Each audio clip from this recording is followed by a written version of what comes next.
A cruel daughter-in-law pushes her disabled and helpless father-in-law into the swimming pool at her house. Just then, the maid arrives. Seeing her master fallen into the water, the maid quickly removes her sandals and jumps into the swimming pool to save him. She pulls him out of the water, brings him inside the house, and starts cleaning his face. Then the cruel daughter-in-law comes there and asks the maid angrily, "What did you do to my father-in-law?"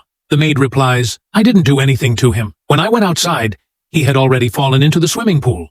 The daughter-in-law angrily tells the maid to leave the room, so the maid goes out. The cruel daughter-in-law then tries to poison her father-in-law, but at that moment, her husband calls her. She tells her husband on the phone that his father is absolutely fine, and then cuts the call. After that, she again gives a poison pill to her father-in-law and leaves the room. As soon as the daughter-in-law leaves, the old man takes the pill out of his mouth and throws it away. Then, the maid comes back into the room. The helpless old man asks her to pick up a diary for him. He writes something in the diary, and then the maid takes him out of the room. When the cruel daughter-in-law returns to the room and does not find her father-in-law there, she calls out to the maid. Suddenly, her eyes fall on the diary. After seeing it, she becomes furious and storms out of the room. Outside, she sees the maid taking her father-in-law away. Angrily, she asks the maid, "Where are you taking him?"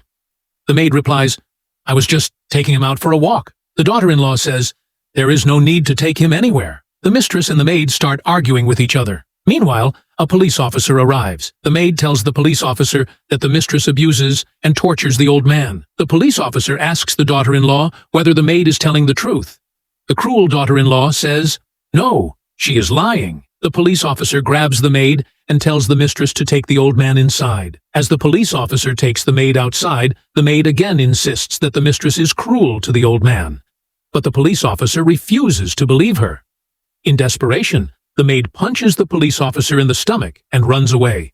Meanwhile, the cruel daughter-in-law is about to push her father-in-law into the swimming pool again when her husband arrives. He asks, "What are you doing?" At that moment, the maid and the police officer return. The police officer arrests the cruel daughter-in-law. Her husband says, "What is this behavior?" The maid then says that the mistress tortures the old man every day. When the old man denies it at first, he suddenly stands up from his wheelchair and says, "My daughter-in-law commits such cruelty against me every day." Hearing this, the daughter-in-law begs her husband for forgiveness, but he says, "I will never forgive you. You committed such cruelty against my father." The police officer takes the mistress away under arrest, and the old man thanks the maid. If you liked the video, don't forget to share it. Thank you.